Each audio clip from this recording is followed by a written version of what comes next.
bon matin et bienvenue à notre jour 20 défi 21 jours bonne posture en compagnie de Mia. D'ailleurs, je pense même à faire un prochain 21 jours en compagnie de Mia. Ça pourrait être la vedette du jour. Alors aujourd'hui, je vais vous parler de la posture, mais en transportant des sacs. C'est une question qui m'est posée régulièrement à la clinique au niveau de la façon de transporter les objets. Alors évidemment, quand on veut joindre l'utile à l'agréable et prendre une marche et aller chercher son épicerie, il peut y avoir quand même des précautions à prendre pour éviter les tendinites au niveau des épaules et aussi au niveau des coudes. Je pourrais faire une prochaine capsule d'ailleurs avec comment transporter un chat. Ça pourrait être une suggestion. C'est Mia qui nous fait une remarque. D'ailleurs, si vous avez des commentaires à faire, vous pouvez le faire toujours sous la vidéo. D'autres questions, il nous reste une journée demain pour répondre à vos dernières questions du 21 jours bonne posture. Et pour ceux d'entre vous qui aimeraient joindre ma communauté pour recevoir du moins les infolettres avec les trucs et conseils, les vidéos que je fais parvenir régulièrement, vous pouvez le faire en cliquant sur le lien pour rejoindre, donc, pour vous inscrire à l'infolettre.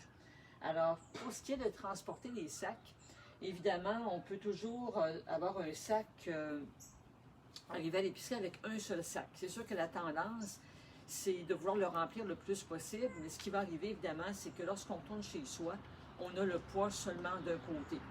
Donc, l'idéal, ce serait d'avoir deux sacs qui nous permettent d'avoir un bon équilibre de chaque côté. Toutefois, il y a quand même l'élément de la longueur des ganses parce que je suis relativement grande, je mesure 5 et 6. Donc avec cette longueur de ganse, le sac touche à peine au sol, seulement quelques centimètres, mais la tendance pourrait être quand même de vouloir relever les épaules. Si les sacs sont lourds, la tendance aussi d'éloigner les coudes du corps. Donc on a quand même une certaine distance à faire. Ça finit par faire énormément de tension, de traction au niveau des épaules, des muscles qui s'insèrent aux articulations de l'épaule.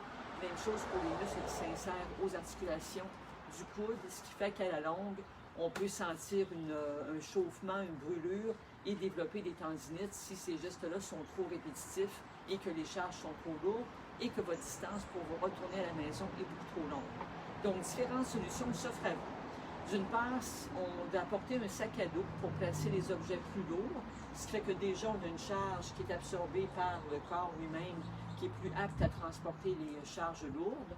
Aussi dans les sacs, donc je disais tout à l'heure d'avoir deux sacs, et il existe aussi certains sacs qui ont deux longueurs de ganse. Donc ici j'ai une ganse plus courte et vous avez aussi le choix avec une ganse qui est plus longue.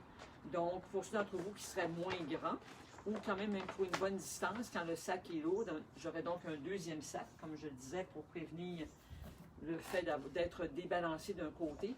Mais ici, j'ai le loisir d'avoir une ganse qui est plus courte, donc là, mon sac est beaucoup plus surélevé, ce qui fait que j'ai moins peur que le sac traîne par terre et j'aurai moins tendance à avoir l'épaule qui va se surélever et le coude aussi qui va trop s'éloigner du corps. Donc, de bien juger donc la longueur des ganses.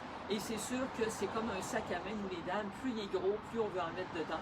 Alors un sac qui est plus petit, bien, ça vous permettra peut-être de faire deux fois le trajet, de faire une première épicerie et de retourner plus tard en faire une deuxième. Ça donnera l'occasion de faire deux belles marches. Et comme ça, il y aura moins de risques au niveau des tendinites et des bursites. Donc, bien balancer les sacs pour ne pas être déséquilibrés. Les sacs qui ne sont pas trop lourds pour d'éviter les bras qui s'éloignent du corps. Et aussi d'avoir la bonne longueur des ganses pour que les sacs ne traînent pas par terre. Avec ça, vous allez pouvoir faire une épicerie qui convient à votre dos sans créer de risque de tendinite et de bursite. Alors on se dit à demain pour notre 21 jours bonne posture, notre 21e journée demain. Alors n'oubliez pas de cliquer sur le lien pour vous joindre à la communauté, à ma communauté pour recevoir les trucs et conseils. Il est à ma belle minute.